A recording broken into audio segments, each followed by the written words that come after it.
Welcome to this explainer. All right, let's just jump right into this. If you think back to when you were young, you probably set some life goals, right?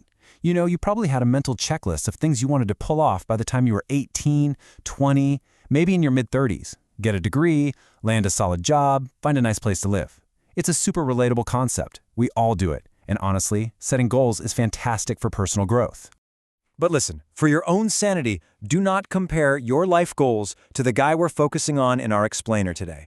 While our modern expectations are usually grounded in, building a steady career or paying off student loans, a certain ancient Macedonian king was playing a completely different game.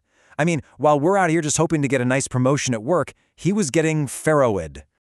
Just look at this rapid-fire timeline. By age 18, he had already crushed rebellions and won major military battles. At 20, right after his father was assassinated, he gets crowned king of Macedon. By 24, he's proclaimed the Pharaoh of Egypt. And by the time he died, at the unbelievably young age of 32, he had completely dismantled a superpower and conquered literally all the lands between Egypt and India. Oh, and he pulled all of this off without ever losing a single battle. So here's the massive journey we're going to take today to see exactly how this happened. We'll start with Part 1, the ultimate overachiever. Then Part 2, conquering the Persian Empire. We'll look at the logistics in Part 3, running a vast network. Then we'll explore the societal shifts in Part 4, wealth, women, and culture. And finally, we'll wrap up with Part 5, the sudden collapse. All right, Part 1, the ultimate overachiever, a fierce ambition. Before he was known as the Great, Alexander was this intensely intellectual prince. He was actually tutored by the legendary Aristotle.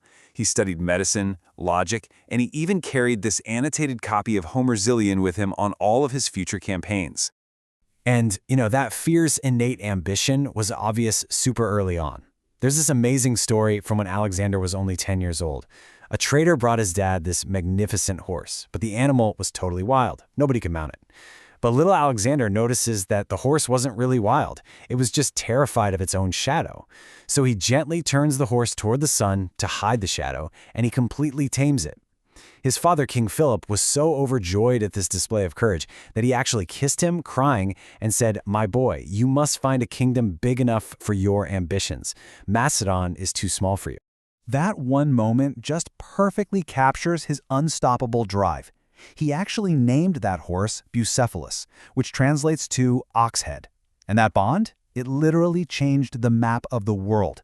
Bucephalus stayed with Alexander to the absolute edges of the known world, carrying him all the way to India before eventually dying of old age at 30. Alexander even named a whole city after him because, well, why not? Moving right along to Part 2, conquering the Persian Empire, the ancient enemy. So when Alexander takes the throne at 20, he inherits a Greek peninsula that his dad had only just recently united. And with that fresh, united force backing him up, he immediately sets his sights eastward, straight at their ancient enemy. To understand the stakes here, you have to look at the stark contrast between these two worlds. For centuries, the Greeks were highly divided. They lived in separate city-states, think Athens, Sparta, and they were constantly fighting each other for power. The Persian Empire, though, they were the massive, unified, fabulously wealthy superpower of the ancient world. Ruled by the Achaemenid dynasty, their territory spanned all the way from the Nile River in Egypt to the Indus River in the east. It was an absolute Goliath. But somehow, Alexander unites the Greeks behind this common cause against Persia.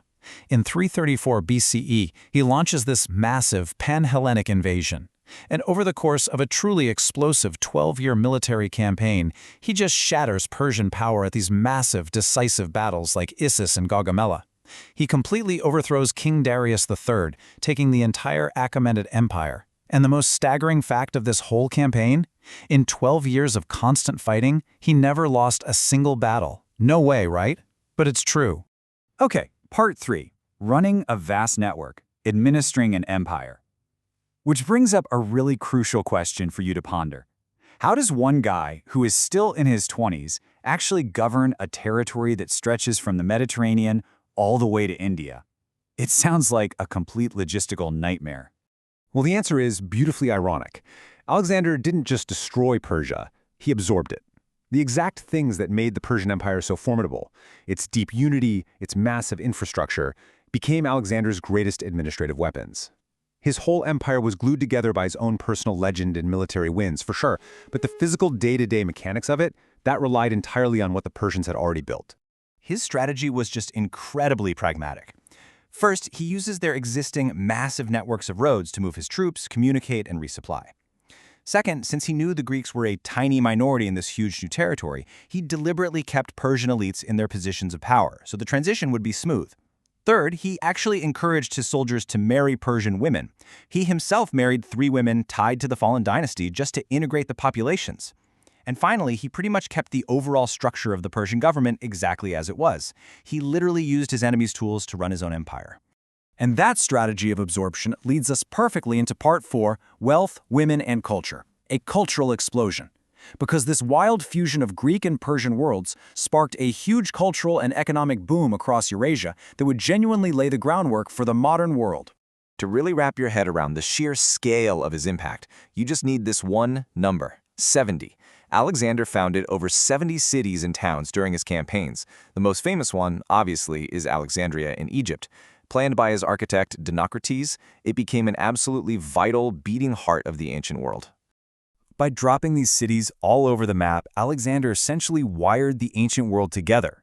Alexandria and all these new trade routes created these seamless pathways for goods to just flow from the Mediterranean right through the Middle East and into India. You had Egypt exporting grains, cotton, and perfumes, and the eastern parts of the empire were sending back metals, spices, and exotic animals. But it wasn't just trade routes. It was a massive, unprecedented injection of cash. See, the Persians had been hoarding their gold for centuries.